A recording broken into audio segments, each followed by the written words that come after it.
মাহিয়ার শেষ স্থিতিটা আমরা আসলে ভিডিওতে আমাদের ইস্যুর কারণে আমরা মাহিয়ার নিথুর দেহটি আপনাদেরকে দেখাতে পারছি না, তবে এই যে এই গাড়িটার ভিতরে কিন্তু তার শেষ নিথুর দেহটি রয়েছে, যে কারণে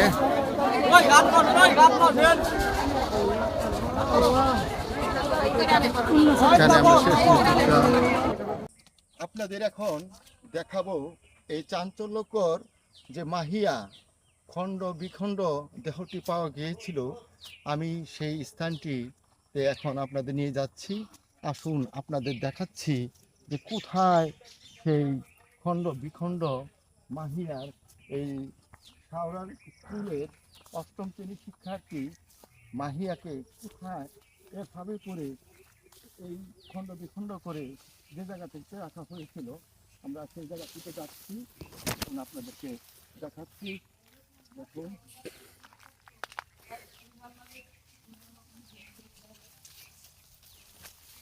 ঠিক ওই যে গাছটা দেখতেছেন, এই গাছটার মধ্যেই কিন্তু মাহিয়ার খণ্ড বিখণ্ড দেহটাকে এখানে ঝুলিয়ে রাখা হয়েছিল। এখানে দেখুন কি ভয়ঙ্কর ভূতুরে একটি জায়গা। এই জায়গায় কিন্তু মাহিয়াকে খণ্ড বিখণ্ড করা হয়েছিল এবং তার বিভিন্ন অংশ এখানে রেখে দেওয়া হয়েছিল।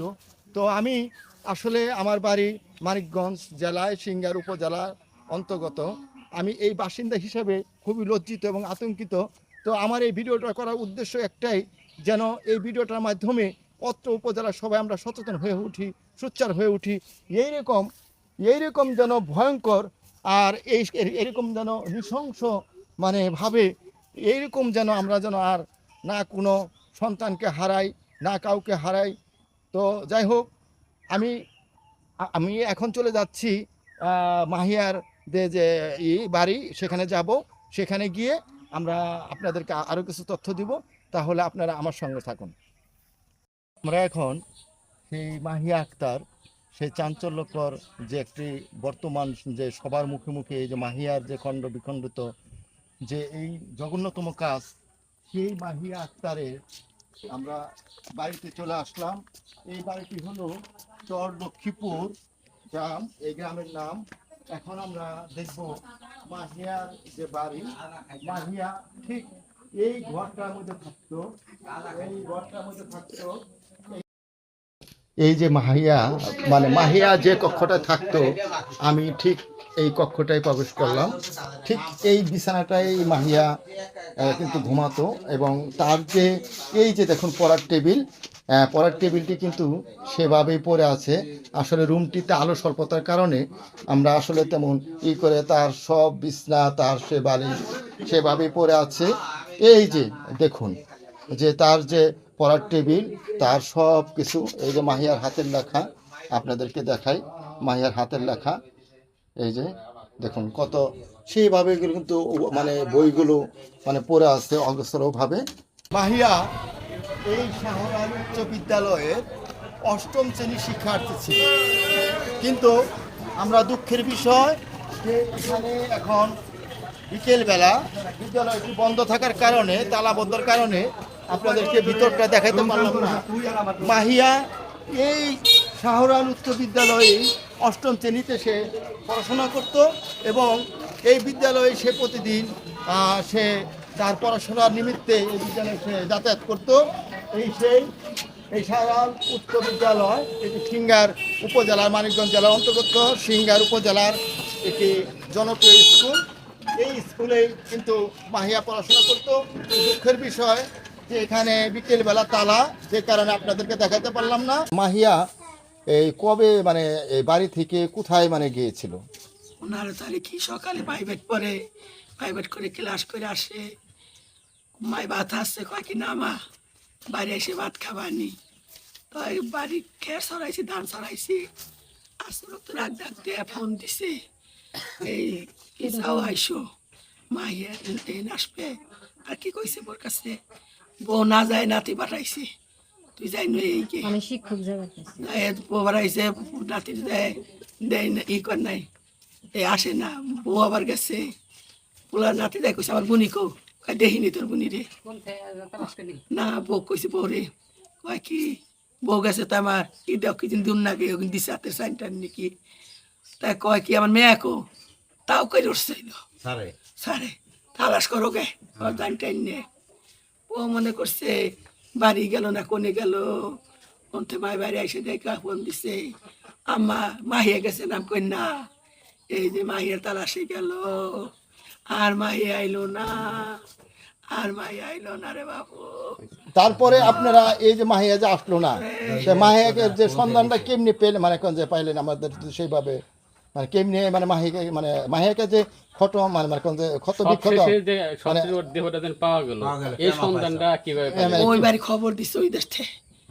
খবর দিছে মাহিয়া যে এই যে লাশ পাওয়া গেছে চন্দননগর জ্বরের মধ্যে ওখানে কি আর মানে স্কুল ব্যাগ পাওয়া গেছিল? ব্যাগ পার জুতে মা মকর মুকেশ নাগানে নামাই নেই ওনে তার উন্নাতে বান দিল তুই যাওয়ার পাগল আমার বউ যাবার দেয় না আরে আমার মানে হচ্ছে কি আপনারা ওই যে স্কুল ব্যাগ পায়ের জুতা বোরকা এগুলো দেখেই তো আপনারা আমার কাছে চিনতে পারছেন যে এটা মাহিয়া। গতরে নইছে আচ্ছা আচ্ছা, আরে তো আপনারা মানে গিয়ে ওখানে যে কি দেখছেন মানে আমি দেখলেন কিছু দেখিনি ও আপনি মানে যাইতে পারেন নাই? ফার্স্টে তুই যাবার দেওয়া নাই আমার যাবার থেকে দেয় ফেরত নাই নিয়েছি ওই মেয়ের উন্না দেয় না আমরা দেখছি উন্না যারা দিয়ে দেখলাম যে ফাঁসি মেয়ের ফাঁসি দিয়ে তুইছে আর এইটুকু কাইটে ওই অন্য জায়গায় আচ্ছা আপনি একটু মানে বলেন তো দেখি ওখানে কি হয়েছিল পরে। আমরা যখন গেলাম যাওয়ার পরে দেখি যে ওই জায়গায় সে পুলিশ দাঁড়া রয়েছে পুলিশ দাঁড়া থাকার পরে আমরা যাওয়ার নিছি পরে কয় যে আপনারা কি হন আমি কাছে মেয়ের ফুবু কয় তাহলে আপনি যাইতে পারবেন না আপনি ফুবু যখন আপনি দেখে সহ্য করতে পারবেন না বলে আমরা যখন ফুবু মেয়ে বড় করছি আমরা দেখতে পারবো আমাকে একটু যাবেন দেন পরে আমরা পুলিশে ধাক্কা দিয়েছে গেছি যাই দেখেছি কি এইটুকা কাইটে জ্বরের ভিতরে ফালা দিয়েছে একদম সরা দিয়ে থুইছে এই ইসিটা পুড়াইছি পড়াইছে পরে আর এইটুকা দেখি যে একবারে পাতলা ওই রকম একটা আম গাছের সাথে ডালের সাথে ঝুলা থইছে অন্য দিয়ে পেঁচাইয়া বোরকার রয়েছে মানে ঝুল ঝুলাইতেছে আর এক সাইডে তোমার মুখোশ দিয়ে অন্য দিয়ে পড়ে রয়েছে আর এক সাইডে জুতা আর এক ব্যাগ পড়ে রয়েছে আমরা যে এইটুকা জিনিস দেখলাম। ও আচ্ছা, আপনারা এই পর্যন্তই মানে কোন দেখলেন? জি, আমরা আসলে মূলত আর আপনি তাহলে কি হন সম্পর্কে? আমি ফুবু হই আর মানে মেয়ের ফুবু। ও মানে মেয়ের ফুফু হন না? আচ্ছা, তো খুবই দুঃখজনক, খুবই আমরা আসলে এর জন্য খুবই শোকাহত।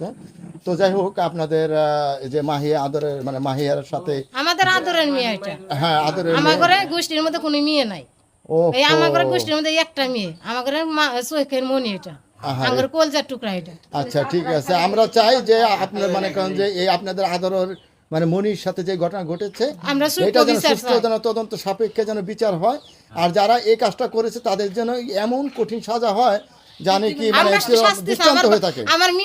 আমার মেয়ে যেভাবে খুন করছে আমরা চাই সেই ছেলেরা আমার মেয়ে যেভাবে দর্শন করছে আমরা চাই ওই ছেলে করো আমরা ওইভাবে খুন করবার চাই আমরা ফাঁসি চাই না। আমরা চাই আমরা আমার মেয়ে যেভাবে খুন করছে আমরা চাই সেইভাবে সেই ছেলে করে আমরা খুন করবো আমরা ফাঁসি চাই না আমরা হাতে চাই আমরা নিজেরা খুন করবো তাকে। আমার মেয়ে করে তো খুন করছে অনেক কষ্ট দিয়ে মারছে আমরা চাই না যে সোজা করে ফাঁসি দেওয়ার আমরা চাই না আমরা চাই আমরা আমার মেয়ে যেভাবে খুন করছে আমরা সেইভাবে তার খুন করবো আমরা সূক্ষ্ম বিচার চাই। আচ্ছা ঠিক আছে।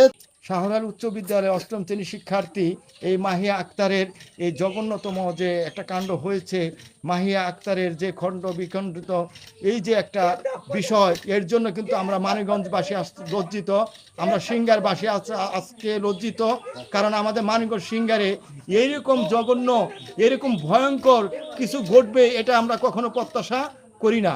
তাই আমাদের এখন একটাই বিষয়, সেটা হচ্ছে এই যে আমরা এইরকম ঘটনা যেন আমাদের এই জেলা উপজেলায় গ্রামে কোথাও যেন না হয়। আসুন আমরা সবাই সোচ্চার হই।